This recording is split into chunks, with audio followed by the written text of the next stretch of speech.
How do you handle slackers in a group project? My friends and I chose to have an English elective since we heard it was really easy to pass the class.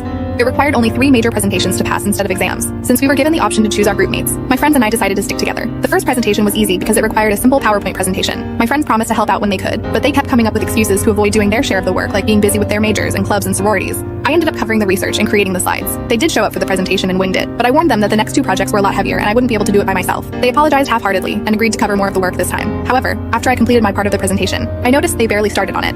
I felt really angry, but I found it hard to confront them since they were my friends. Finally, the last project was assigned, and rather than a PowerPoint, it required a video and an individual printed essay. I begged my friends to help me out with the video. Instead, they got angry at me for constantly bugging them about a minor elective. I was devastated at how they treated me. For them, it was a simple elective because they could actually afford college. But for me, my grades seriously mattered because I was on a scholarship. So I started the work early and accomplished it all on my own without splitting up the parts. When they asked me about the project a week before the deadline, I told them not to worry since I completed it for the group. However, they forgot about the individual essay that was meant to be submitted to the professor a day before the deadline. So in the end, they failed and had to retake the class without my